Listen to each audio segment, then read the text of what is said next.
Hi class, my name is Cappy. My name is Kitty. My name is Ethan. And our presentation for today is on factors and issues affecting education. Our team question is, what factors in education contribute most to colleges' acceptance rates in the US? So why does our presentation matter?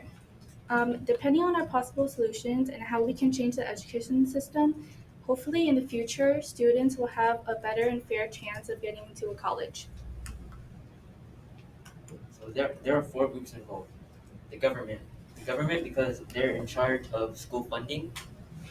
Education departments because they are in charge of hiring people to teach, and students and parents because parents' income have an effect on how much a student should focus on school rather than helping the family financially.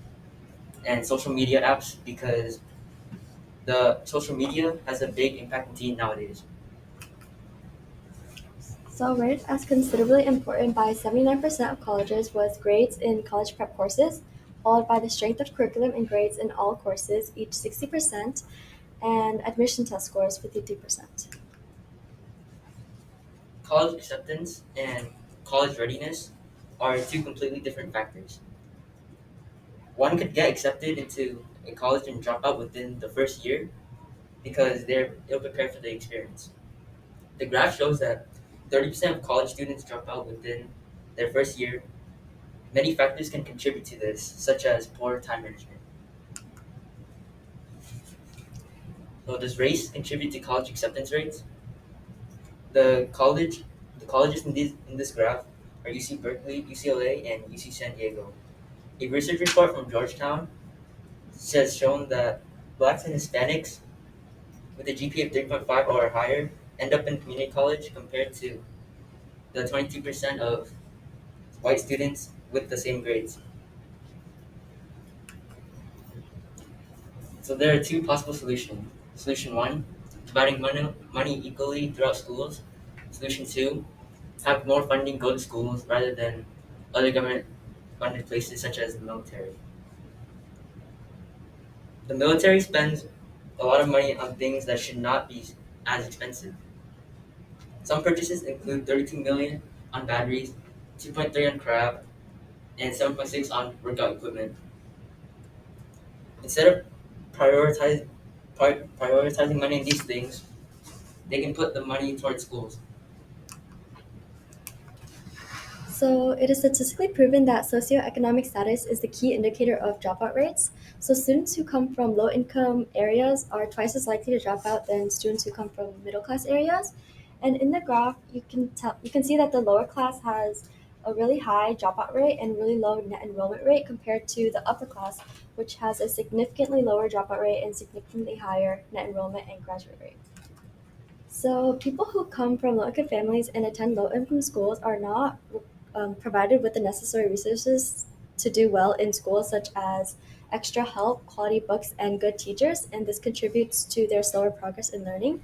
And a study conducted by the American Progress found that students who attend higher budget schools um, showed significant gains in both mathematics and reading. And this is most apparent for people in low income areas who had not previously had access to these comprehensive courses. But once they did get access to higher courses, their progress started to increase immediately.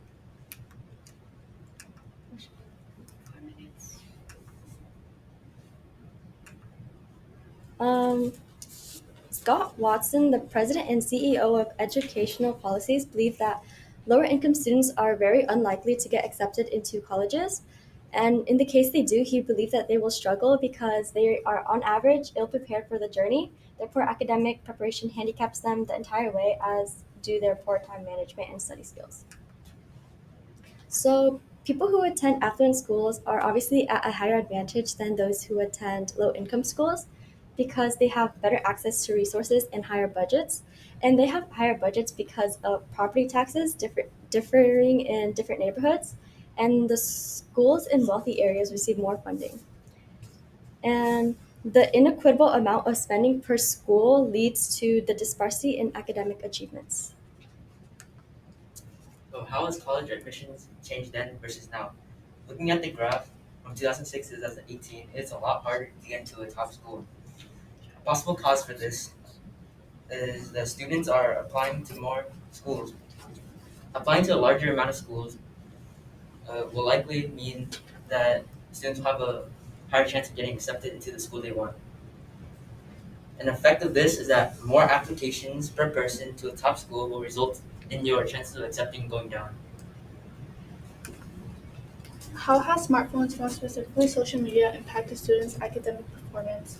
From the graph on top, it shows us how many students suffer from mental health due to social media, and the navy blue line indicates that the suicide rate percentage change um, from ages 15 to 34, which mostly is teenagers.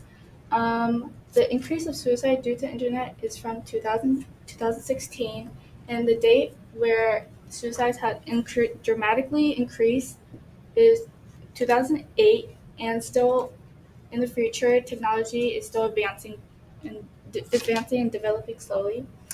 The graph on the bottom shows the percentage of U.S. teens having to experience cyberbullying, root conflict, etc. The top percentage is cyberbullying, and the two graph indicates the rate of suicide, depression, and anxiety in the future. Because technology is still yet developing, and COVID-19 played a big role in education. And I got this poll from the U.S. University of Davis. Over 70% of current students lost most of their resources of income as a result of COVID-19 pandemic. Most students worry about their academic performance and their mental health and scared of getting COVID because of going back to school. From my personal experience from sophomore year, um, most of you guys too, I struggled from getting to my regular school schedule to online, and over the time, I spent more online than on my schoolwork. It was really difficult for my grade and my mental health. Overall, overall, we concluded that the factors in education contribute to most acceptance rates, such as economic, historic, and futuristic. In order to succeed, students must be provided with necessary resources, safety, stress-free environment, and financial stability to get into a quality and fair college. Thank you. Okay, you have 13 seconds left. Good job. So the deal, by the way, on the time thing,